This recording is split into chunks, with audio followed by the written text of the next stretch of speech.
እንደ ኮሜዲያን እሸቱ ያለ አደገኛ የሚዲያ ሰው እሸቱ በህገወጥ የሰዎች ዝውውር ላይ ጭራሽ ከስራው ይተዋል ስንል ዳናዊት መክበብና ጓደኞቿን በተመለከተ አንድ አስገራሚ መረጃ ወጥቷል። በመቶ ሺዎች የሚቆጠር የዜጎች ገንዘብ በማጭበርበር ሳልወድ በግድ ተሸንፍ ያለው በዚህ በካናዳ ጉዳይ ማለት ነው። ብዙ ገንዘቦችን አወጥተናል። አጠቃላይ ወደ 400 አለልኝ አባ ሰበርና አዲስ በሆነ መረጃ ተመልሼ መጣሁኝ። ኮሜዲያን እሸቱ፣ ዳናዊት መክበብ እንዲሁም አርቲስት ቸርነት ፍቃዱ ምንድነው ያደረጉት? በሰዓት እንግዲህ ህዝቡ በአንድ ላይ ሆኖ እነሱ ላይ ተነስቶባቸው ነው የሚገኙት። እነ ዳናዊት መክበብ ጉዳይ እንግዲህ በፍርድ ቤት ደረጃ እየተሄደበት እንደሆነ አዳዲስ መረጃ ወጥተዋል። እስቲ ከዚህ ቪዲዮ እንጀምር። እሸቱ ምንድነው ያጠፋው? እሸቱ በህገወጥ የሰዎች ዝውውር ላይ ጭራሽ ከስራው ይተዋል ስንል ጭራሽ በውድ የሚከፈሉ የማስታወቂያ ባለሙያዎችን እየተቀጠረ እኔ ጋር የኤአይ ስልጠና ካልሰለጠናችሁ ወደ ውጭ ሀገር ለመሄድ አቅሙ የላችሁም፣ ደላላ ይበላችኋል። ኤአይና ወደ ውጭ ሀገር መሄድ ምን አገናኘው? አንድ ሰው እኔ ጋር ካልሰለጠነ ደላላ ያጭበረብራችሁ። አንተ አልነበርክ እንዴ ደላላ እየሆንክ የነበረው? ይሄ ደግሞ ማነው ማስታወቂያ ባለሙያው? ናታን ጌታቸው። አንተ ሀብታም ሴት ጠብሰህ አግብተሃል አልተባለም እንዴ? የብር ችግር አለብህ እንዴ? ወይስ ህብረተሰቡን የማጭበርበር ሱስ አለብህ? ወይስ በጣም በውድ ነው እያዋጣችሁ ነው ይሄ ነገር? እሸቱ ጭራሽ ተቃፍጦት ማለት ነው። ጭራሽ አሁን ምን እያለ ነው? እኔ ጋር የኤአይ ስልጠና ያልሰለጠኑ ሰዎች ወደ ውጭ ሀገር ለመሄድ ይቸገራሉ። የኤአይ አንተ አንደርስታንድ አድርገዋል? ኤአይ ማለት ምን ማለት ነው? አንተ ወይ ሶፍትዌሩን ታስተምረው ኮዱን በት እግዚአብሔር አረ በመድኃኒዓለም እየተሳሰብን አረ መንግስት አራስኩም። እንግዲህ ቪዲዮውን እንደተመለከታችሁት ነው። ሰሞኑን ሶሻል ሚዲያ ላይ አነጋጋሪ ከነበሩ ክስተቶች መካከል እንግዲህ አንደኛው የኮሜዲያን እሸቱ ነገር ነውና በዚህ ደረጃ ልክ ህዝቡ ተነስቶበት ነው የሚገኘው። እስቲ ይህንን ቪዲዮ ላስመልክታችሁና በጣም በቁጣ ውስጥ ሆነ ነው የሚናገሩት። ምክንያቱም የተደረገባቸው ነገር ራሳቸውን የሚያውቁት። ይህንን ወንድማችንን እናድምጠው። እንደ ኮሜዲያን እሸቱ ያለ አደገኛ የሚዲያ ሰው የኢትዮጵያውያንን የአስመሳይነት ስለልቦና ቀድሞ የተረዳ ሶሺዮሎጂስት ለኮሜዲያን እሸቱ አድርሱልኝ። በጣም ነው ማደንቀው። ባይዞኝ በጣም ነው የሚገርመኝ እያንዳንዷን ነገር እንዴት ወደ ቢዝነስ እንደሚቀይራት። ልክ ፎሎ የሚያደርገው ካጣ ወይ ሰብስክራይብ ካጣ ዩቲዩብ ላይ ከቀነሰበት ምን ያደርጋል? ያረዳ ልጅ ቤተክርስቲያን ያሰራል። አሜሪካን ሀገር ለሚኖሩ ሰዎች ቤተክርስቲያን ያሰራል። እውነት እነሱ መስራት አቅቷቸውን አይደለም። ግን አየህ ከዲያስፖራ ሰብስክራይብ ስታገኝሳ ገብቶሃል። ከዛስ አባቶች እንዲያርገውልኝ እመቤቴ ማርያም እንዲያርጋልኝ እግዚአብሔር በቸርነቱ እያለ ያረዳ ልጅ አየህ የናዝሬት ልጅ አይደለ? እንዴት አድርጎ የሰውን ስለ ልቦና እንደተረዳው ማለት ነው። አሁን አንተ እመቤታችን የሆነ ነገር ብታረግልህ የሆነ በረከት ብታረግልህ ያን ይዘው ዝም ካልክ ሰው ፎሎ ያረግህም። እመቤቴ ማርያም እዚህ ቤተክርስቲያን እጄ እንዲያርጋልኝ ካልክሳ ሰው ፎሎ ያረጋል። አየህ መዳንህ አይደለም ትርጉሙ። ያን ነገር ሂደ ሰውን መናገርና ሰዎቹን ትንሽ ፐዝል ማድረግ ነው የሚፈልገው እውቀቱ። እዛ ስለ ሙስሊም ጓደኞቹ ያወራል። እና አብደላ ሰብስክራይብ እንዲያደርጉት እነ ዑመር እና አሚር ሰብስክራይብ እንዲያደርጉት ማለት ነው። ከዛሳ ገጠር ልገባ ነው አለ። ከዛ ከ4 ዓመት በኋላ ገጠር ገባለሁ አለ። 4 ዓመቱ አለፈ። ያረዳ ልጅ ግን ቦሌ ላይ ቤት ገዛ። እውቀቱ በጣም ማወቅ ያለብን በቃ ላውስ ኦፍ ሂውማን ኔቸርን እሱ ነው ቅርጥፍ አድርጎ የበላ ባይዘውኝ። በጣም ነው የሚችለው። አደገኛ ሰው፣ በጣም አደገኛ ሰው። በጣም ነው ማደንቀው ባይዘውኝ። ከባድ ሰው ማለት ነው። ከባድ ሰው በቃ ማስመሰልን እንዴት በቃ ቢዝነስ ማድረግ እንደምትችል ሰው ምንም አይጠይቅም፣ ምን አያስብም። ብዙዎቻችን ስለቀለጨረን እያንዳንዱ ነገር አውተንቲክ ነው የሚመስለን፣ እውነተኛ ከልብ የመነጨ ነው የሚመስለን። ምክንያቱም በሃይማኖት በኩል ይመጣብሃል፣ እመቤቴ ብሎ ይመጣብሃል። እንደዛ ሲልብ እንዴት አድርገህ እንትን ትለዋለህ ሰውን። እንደዛ እያደረጉ ነው ሁሉ ሰዎች ሰብስክራይብ እየሰበሰቡ ያሉት፣ ፎሎወር እያገኙ ያሉት። አየህ እውቀት ወዚቢላህ ለሙስሊም የሚገርም ነው። ማርያምን ላውስ ኦፍ ሂውማን ኔቸርን የተረዳ ሰው የሰው ልጅ የተፈጥሮ ህግ ይችላል። በጣም አድርሱልኝ ለኮሜዲያን። እንግዲህ ቪዲዮውን እንደተመለከታችሁት ነውና በዚህ በውጭ ጉዳይ እንግዲህ ያልተከተበ ሰው ይኖራል ብዬ አላስብም። በተለይ ደግሞ አርቲስቶች ላይ ትላልቅ አርቲስቶች እንኳን ሳይቀሩ እናት ሆነው የሚሰሩ የምንወዳቸው ላይ ብዙ ማስታወቂያዎችን ይሰራሉ። እንግዲህ ታማኝነት አላቸው ከሌሎች ሰዎች የተነሳና በጣም ብዙ ሰው እነሱ ጋር ሄዶ ያመለክታል። ምን ይላል? በቃ ህዝቡ ደግሞ ያለውን ስሜት ታውቃላችሁ ለመውጣትና ኮሜዲያን እሸቱም ይህንን ቪዲዮ ተመልክቻለሁ በራሱ ዩቲዩብ ላይ እንግዲህ ገልጾ ነበርና ወደ ካናዳ ለማስወጣት ትክክለኛው መንገድ የትኛው ነው ተብሎ እንግዲህ ራሱን ያገናኛቸውና አሁን ግን ያደረገው ነገር አምኗል ተበልቻለሁ እስከማለት ደርሷልና ራሱ ኮሜዲያን እሸቱ የተናገረው ነገር ላስመልክታችሁ። ሳልወድ በግድ ተሸንፌያለሁ በዚህ በካናዳ ጉዳይ ማለት ነው። እኔ እንግዲህ የምችለውን ሁሉ አድርጌ ነበረ፣ ግን እኔ እንዳሰብኩት አይደለም። ወደ ህግም ሄጃለሁ። በነገራችን ላይ በካናዳና በአሜሪካ ቪዛ በእኛ ያዙት ግድ የለም አትበሉ። ስለዚህ ትክክለኛውን ይሄንን ጉዞ የሚያሳልጠውን ሰው እናንተ ጋር የማገናኝበት ፕሮግራም እያዘጋጀን ነው ማለት እሱ ብቻ አይደለም እውቀትም ጭምር ነው። ዝም ብሎ በግብታዊነት ክፍለ ሀገር ሆነ ጎበዝ ዘንድሮ ቅሌታሙ በጣም በዝቷል። አንተ አልነበርክ እንደ መጀመሪያ ካናዳ በ15000 ብር መሄድ ይቻላል ሲባል እባካችሁ ምናምን ነገር እያልክ ስትል ያልነበረ የሆነ ዊሊ ከሚባለው ሰውዬ ጋር ራስ አልነበርክ? አሜሪካ በ20000 ብር አራራክ እውነት ነው እያልክ ማስታወቂያ ስትሰራ የነበርከው አንተ አይደል? ከዛ አይዟችሁ ስትል የነበርከው አሁን ተበላችሁ። ሰው ያለ ምንም ነገር ሄዶ 90000 100,000 70,000 ብር አይሰጥም። በጸጥ ብሎ ትራንስፈር ያደርግ የሆነ ነገር ሳይ ማለት ነው። የተበደሉ ሰዎች እንግዲህ አሁን ከተሻለ ነው ምንም አትበሉ ስላልካቸው ነው እንግዲህ ምንም ያላሉት እንጂ ሚዲያ ላይ ያወጡልን ነበረ ጉድህ። አሁን ደግሞ ምንድነው እያለ ያለው ትክክለኛውን ሰው ትክክለኛውን ቦታ እኔ ያሳያቸዋለሁ አውሮፓና አሜሪካ እንደምትፈልጉት ይላል። ድጋሚ እንደ ፓርት 2 ልታስበላቸው ነው። ፓርት 2 ልግጣቸው አረብ አካውን አንተ እንደው ቤተክርስቲያን ነጠላ አንጠልጥለህ ማለት ነው ስትል የነበርክ ሰው ነው። እንደው እሱ እንኳን አያሳስብም።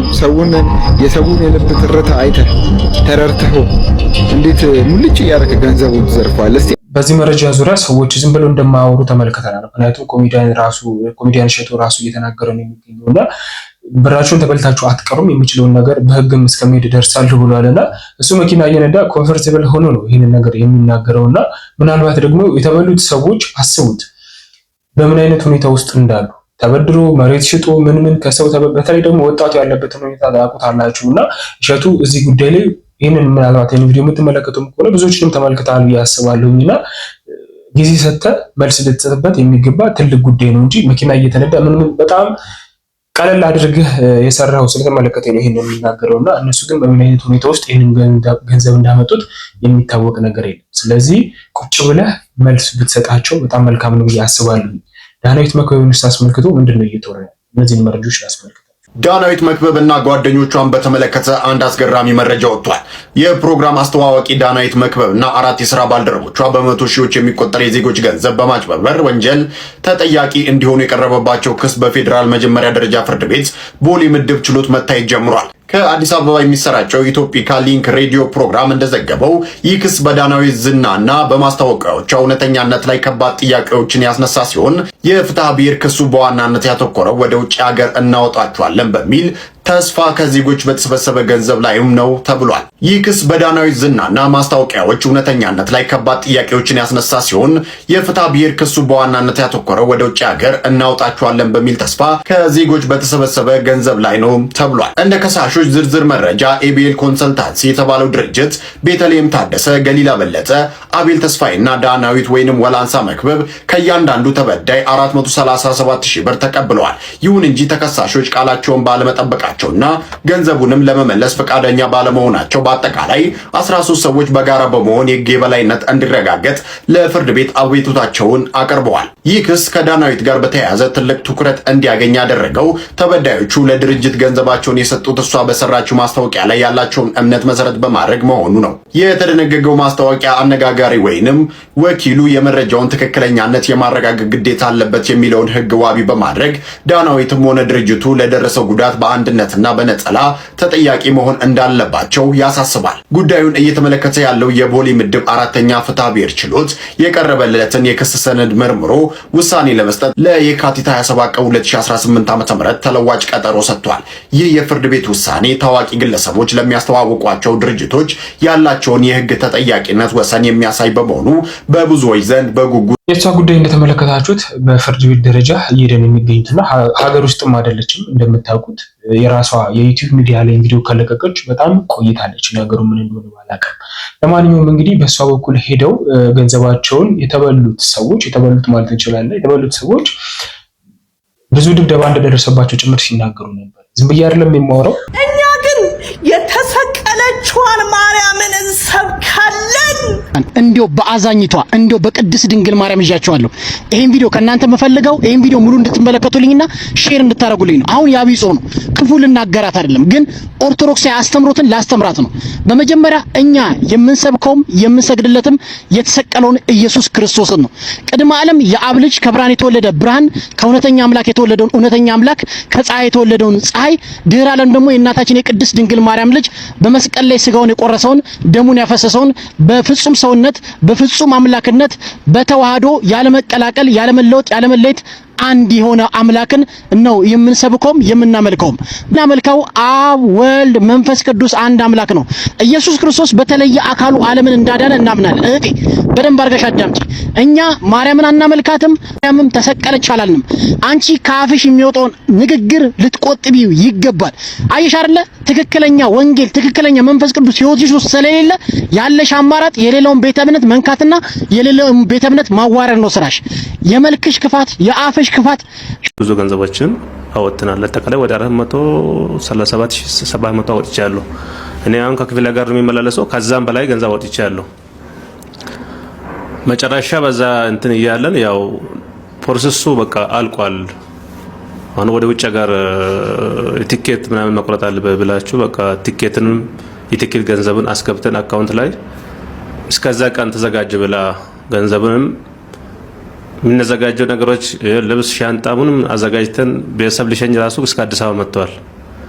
ከመጣን በኋላ ያን ቀን አልሆነም ነገ ተነጎዳ እያለች በቃ ብዙ ነገር መከራዎችን አሳየች። እስከዛም ገና ሌላ በደል ያው በፖሊስ ማባረር፣ የግል ጋርድ ጠብቃ ማፋን ማስመታት። እኔ አሁን 2 ቀን እንደዚህ በቃ ሌላ ይገካል ነው አስተረፈኝ። ለሁለት ሆኖ አፍኖ ነበረ። እንደዛ ነገሮች በደሎች ደርሷል። እንኳን ጠይቀን ፍቲ ጠይቀን ወደ መንግስት አካል ላይ ብንሄድ በየቦታ ስንሄድ ፍቲን ማግኘት አልቻለም። ፖሊስ ጣቢያ ስንሄድ በቃ ምላሽ ሆኖ በቃ ግልጽ ሆኖ ነገር ማግኘት አልቻለም። የፌደራል ፖሊስ ሄደናል፣ የተለያዩ ቦታዎችን ገብተናል። ገብተን ግን ለኛ ፊት የሆነ ነገሮችን አላገኘንም። አሁን ከኔ ጋር ከክፍለ ሀገር የመጡ ልጆች ብዙ ልጆች ናቸው። አሁን ራሳቸውን በቃ መምጣት ትራንስፖርት አወጡ መምጣት ራሱ አልቻሉም። ተስፋ ቆርጦ ቤት ሌሎቹ የተለያዩ ሱስ ውስጥ የገቡት ሰው መጥቶ የራሱን ያጠፉት አሉ። ከኛ ውስጥ በጣም ብዙ ልጆች ተበዳዮች ናቸው። አሁን በግሩፕ ላይ ስንል ከ500 በላይ ነው ልጆቹ። እኔ በህጋዊ መንገድ ላይ ስናየው ፕሮሰስ ቤቱ የተደረጉ ነገሮች ብዙ ነገሮች ትክክለኛ ነገር ይመስላል። ህጋዊ ፍቃድ አለ እና ታዋቂ አርቲስቶች ናቸው ማስታወቂያ ሰሩት። በዛ ሁኔታ አይቼ ነው እኔ ፕሮሰስ የጀመርኩት። ግን ያን ምላሽ ገንዘቡ ይመለሳል የሚባለው በውሸት እንትን ነው የሚታረገው እንጂ ትክክለኛ መልስ ማግኘት እስከሆነ አልቻልንም። እኔ አሁን መቼ ነው የተመዘገብከው? ምን ያክል በዚህ ጥያቄ ውስጥ አለ ማለት ነው? አሁን 2015 አካባቢ ነው ፕሮሰሱን የጀመርኩት እኔ እስከ 16 ያልቃል ሲባል ነው ወደ ከሁለት ዓመት በላይ ሆኗል ማለት ነው። 2 ዓመት አካባቢ በ6 ወር ያልቃል ነው የተባላችሁት። ውላችሁ እንደዛ ነው የሚለው? ውል አለ አይደል? ውል ወስዳል። እንግዲህ እንደተመለከታችሁት ነው በሁለት ጉዳይ ይሄ ህዝብ እየተበደለ ነው ያለውና በተለይ ደግሞ እሷ ጋር የገባችው አንደኛ የጀመሩት ፕሮሰስ ምን ላይ እንደሆነ እንኳን አላወቁም። ነገ ዛሬ እየተባሉ አሁን ድረስ እየተጉላሉ ነው የሚገኙት። ከዛ ውጭ ደግሞ በገዛ ቦዲጋርድ ነው የሚባለው ጥበቃ ብቻ አላቀም እንደዚህ እየተጉላሉ እስከ መደብደብ መድረስ ማለት እኔ እንጃ ህግ ያለበት ሀገር ላይ ነው የምንኖረው ብዬ አስባለሁ። እና እዚህም ነገር ላይ ተሰምሮበት ለነዚህ ሰዎች ዋናውን መፍትሄ ቢሰጣቸው መልካም ነው ብዬ አስባለሁ። በተለይ ደግሞ ኮሜዲያን እሸቱን አስመልክቶ ምክንያቱም በጣም ብዙ ታማኝ ከምንላቸው ሰዎች መካከል ነውና በዚህ ፊት ያደረገውንም ስለምናውቅ። ሌላው እንግዲህ አሁንም በአዲስ መልክ የመጣው ቸርነት ፍቃዱ አርቲስቱን ታውቁታላችሁ ብዬ አስባለሁ። እስቲ እሱ ማስታወቂያ ላስመልክታችሁ። በ350 ሺህ ብር ወደ ምስራቅ አውሮፓ መጓዝ እንደሚችሉ ያውቃሉ? ቸርነት ፍቃዱ ነኝ፣ የኒውዌይ ኢትዮጵያ ብራንድ አምባሳደር። ስሙን ቀይሮ መጣልና አዲስ ማጭበርበሪያ መንገድ መጥቷልና ዛሬ የሚያስተዋውቁት ነው ኒውዌይ ይባላልና ኒውዌይ ኮንሰልታቲቭ ኤንድ ትራቨል እንደሚባለውና አዲስ ነው። በ350 ሺህ ብር የት እንልካችኋለን? ኢሮፕ እንልካችኋለን እያሉ እያስተዋወቁ ነው። ይሄ ህዝብ አሁን የሚሰራበትን ባጃጅ የሚሰራበትን መኪና የሚኖርበትን የእናቱን ቤት ሽጦ ኢሮፕ ገባሉ ብሎ ብሩን አስረክቦ ቁጭ ይላል። አንተ ስትጠየቅ በወንጀል ስትጠየቅ የዛ ጊዜ ደግሞ እኛ ጀስት እኮ ማስታወቂያ ነው እንጂ እኛ ምንም አያገባንም ትላለህ። እነ ዳይናይት እኮ ይሄውና ካናዳ እንልካለን ዩኤስኤ እንልካለን ብለው ያ ሁሉ ሰው ብሩ ተበላ። ዛሬ ደግሞ አንተ መጣና ምን ያልክ ነው? ወደ በ350 ሺህ ብር ወጪያችሁ ሁሉ ተሸፍኖ የት ትሄዳላችሁ? ዩሮፕ ትሄዳላችሁ። የ5 ቀን ነው ጉዞ ዩሮፕ 5 ቀን ሙሉ ትዝናናለህ። በ350 ሺህ ብር 5 ቀን ሆቴል ይያዝልሃል፣ የቲኬት ወጪ ይሸፈንልሃል፣ እንደገና የቱር መኪና ሁሉ ክራይ ያለው አልክ። ማነው ስምህ? ማን ቸርነት ነው ስምህ? ኧረ በእናትህ አንተ ስምህን እንደዚህ አውጥተውልህ። እባካችሁ ይሄን ቪዲዮ የምታዩ ሰዎች ሰዎች ልክ ይህንን ነገር ሲያዩ ገጠር ያለው ሰው ባጃጁን ይሸጣል፣ መሬቱን ይሸጣል። አዲስ አበባም ያለው ሰው አሁን እንደዛ ነው። ቤቱን አሽጦ በራቸው ከመበላታቸው በፊት ቪዲዮ ሼር እና ሪፖስት በማድረግ ድብን ያለ ጽድት ያለ ሌብነት ነውና ይሄን ነገር መቆም አለባችሁ። ጽድት ያለ ማጭበርበር ነው ይሄ ነገር። ጠንቀቅ ያለ ብሏል ሰውዬው። ጠንቀቅ ያለ ማጭበርበር ነውና እባካችሁ ቪዲዮ ሼር እና ሪፖስት በማድረግ አድርሱላቸው። ምስኪን ሰዎች ከክፍለ ሀገር ያሉ ሰዎች ዩሮፕ ገብቼ ያልፍልኛል ያሉ ሰዎች ደጋግመው ነው የተበሉትና ዳናዊት መታቋት ናት። ሙልጭ አርጋ አስበላችና ይኸው አሁንም ትደንስብኝ እንትን ላይ መች ተጠየቀች። እነ ሙሴ ሰለሞን ወደ ውጭ ልካለን እኔን መኑኝ ብሎ እሱ ሚሊዮነር ሆነ፣ ህዝቡ ተበላ። 15 ቀን ታስረው ወጡ። ከ15 ቀን በላይ ቅጣት የለምና በጣም አስቸጋሪ ሆኖብናልና ህዝቡን ቢያንስ እስቲ ሳትበሉ እናስጠንቃችሁ። ቸርነት አርቲስቱ ምርጥ ቆንጆ ዘረፋ ላይ ነው ያለው። ነገ ደግሞ በህግ ስትጠየቅ እኛ እኮ ጀስት ማስታወቂያ ነው ፍቃዱን አይቼ የሰራው ትላለህ። ከዛ 15 ቀን ብትጠጣ ነው ትወጣለህ። ሁለት አርቲስቶች ስትታመሙ የሚያሳክማችሁ ይሄው ህዝብ ነው። ስትጎዱ ይሄው ብር የሚያዋጣላችሁ ይሄው ህዝብ ነው። ይህንን ህዝብ በስራችሁ ላይ ያላችሁ ብራንድ አምባሳደር ያላችሁ ሚሊዮን ብሮችን ከወሰዳችሁ በኋላ መልሳችሁ ይህንን ህዝብ ታታልላላችሁ። በ350 ሺህ ብር ወደ ምስራቅ አውሮፓ መጓዝ እንደሚችሉ ያውቃሉ? ቸርነት ፍቃዱ ነኝ የኒው ኢትዮጵያ ብራንድ አምባሳደር። በ350 አንሄድም ይቅርብህ። በ350 ሺህ ብር እንኳን ምስራቅ አውሮፓ አይደለም አሁን ቤኑና መንደር ደርሶ አስመልሰን ለ15 ቀን በ300 አሁን በህዝብ የሚያስበው በ350 ሺህ ብር አውሮፓ ገባለሁ ብሎ መቼም አትደርስም። ቸርነት ፍቃዱም እንደ ሙሴ ሰለሞን 15 ቀን ታስሮ ቢወጣ ነው የማስታወቂያ ብሩን ይበላል ደና ዳጎስ ያለ። ከዛ እኔ ጀስት ማስታወቂያን የሰራሁት ይላል። በሩቢ ኮንሰልታንሲ ያልተማሩም በእነ ዳናዊት እና ማአት ሰው ነው የሰራው። ማአት አርቲስት ግን ብራቸው ተመለሰ አልተመለሰም። ይሄም አሁን ስም ቀይረው ነው እንጂ የመጡት አዲስ ነገር የለውም። ሳቢና ከተበሉት ሰዎች መካከል አንዱ እኔ ነኝ። ሳቢና ኮንሰልታንሲ ከተበሉት ሰዎች መካከል ማለት ነው። ግን የዛን ጊዜ ሲያወራን የነበረውና እንዳትበሉ ስለኔ የነበረው እንትና ቢኒ ባባ ብቻ ነበር። ይሄ ቪዲዮ እንደውም ለቢኒ ባባ ሼር አድርጉለት እንዲደርሰው እና እሱ ቪዲዮ ይስራበት። ቸርነት ፍቃዱ ያስበላችሁ። አቢና የአሌክስ ቮይስ ሁላ አለኝ፣ የስልክ ቮይስ ከኔ ጋር ያወራንበት ምናምን ሌላ ቪዲዮ ላይ እለቅላችኋለሁ ሲያሰማምጠኝ። አንዴ ከተበላ በኋላ መንገድ ለመንገድ እንደኔ እንደ አምቡላንስ እየጮክ ነው የምትሄደው፣ እንደዚህ እንዳሁኑ ማለት ነው። ማንም ብርህን የሚመልስልህ የለም፣ ማአት ሰው ነው የሚበላውና እኔም ከተበሉት መሀል እኔም አንዱ ነኝና እንደ አምቡላንስ እንደኔ እንዳትጮሁ፣ መጨረሻ ላይ መሳቂያ እንዳትሆኑ። እኔም ዛሬ ላወራው ብዬ ነው እንጂ ጉዴ መሳቂያ እንዳልሆን ብዬ ዝም ብዬ ነበረ። መጨረሻ ላይ መንገድ ለመንገድ ነው እንደዚህ እንደ አምቡላንስ ያልክ የምትሄደው እንጂ ምንም አታመጣም ከተበላ በኋላ። ለማንኛውም ለቢኒ ባባ ይሄንን ቪዲዮ ሼር አድርጉለትና ይሄንን ቸርነት ፍቃዱ የሚባል ሰውዬ ልኩን ያስገባልን። የዛን ጊዜ ሲል እሱም ብንሰማው ኖሮ ይሄ ሁሉ ነገር አይፈጠርም ነበር። ማአት ሰው አይበላም ነበረ በሳቢና። እነ ሙሴ ሰለሞን እና አስቴር ማአት አይጫወቱብንም ነበር፣ አይቀልዱም ነበር እኛ ላይ። ለማንኛውም አደራ የዚህን የእንትና ማን ነበረ ስሙ ቸርነት ፍቃዱ መልኩን አሳምሮ እንደወሎ ፈረስ አሁን አንድ ጅብ። ይህንን ቪዲዮም ተመልክታችሁ ምናልባት በ300 ሺህ አካባቢ ብር ነው ከሀገር እናስወጣለን እየተባለ የሚገኘው እና እውነታችሁ ነው ወይ? ምክንያቱም ቅርብ እንኳን እዚህ በጣም ብዙ የሚሄድባት እህቶቻችን ወንድሞቻችን የሚሰደዱባት ዱባይ እንኳን ለመሄድ ከ400 ሺህ ብር በላይ እንደሚወጣ እናውቃለን። ቢያንስ መረጃው አለን እና ወደ ትላልቅ አውሮፓ ሀገሮች ደግሞ በዚህ ትንሽ ብር እንዴት ነው የሚኮነው? እውነት ለመናገር እና ለትኬት እንኳን የሚበቃ ነው። ስለዚህ ምናልባት እነዚህ ጋር ገብታችሁ ልትሞክሩ የተዘጋጃችሁ ሰዎች ካላችሁ በዳናዊት መክብብ እንዲሁም ደግሞ በኮሜዲያን እሸቱ መሀል የተፈጠረውን ነገር ተመልክታችኋል። ስለዚህ ቆም ብላችሁ ልታስቡበት ይገባል ብዬ አስባለሁ። እና ይሄ ስም ማጥፋት አይደለም፣ የተወራባችሁ ነገር ላይ ወጣችሁ መልስ ስጡ ነው። ሌላ ምንም እየተባለ አይደለም። ምክንያቱም እነዚህ መረጃ ስላላቸው እየወጡ እየተናገሩ ነው የሚገኙትና ተከሳሽ የተባሉት ደግሞ በህዝብ የተከሰሱት እነ ኮሜዲያን እሸቱ እነ ዳናዊት መክብብ ምንም የተናገሩት ነገር በፍርድ ቤት እስከመሄድ ተደርሷል። ስለዚህ አሁንም በእነዚህ በአርቲስቶች መካከል ጉዞ ወይ ፕሮሰስ ለመጀመሪያ ያሰባችሁ ጥያቄ ምልክት ውስጥ ራሳችሁን አስገቡ። በመጨረሻ ማስመለከታችሁ አንድ የእመቤታችንን ተአምር ነው። ይህን ምስክርነት እንመልከትና ሀሳብ ሰጥተን እንጨርሳለን።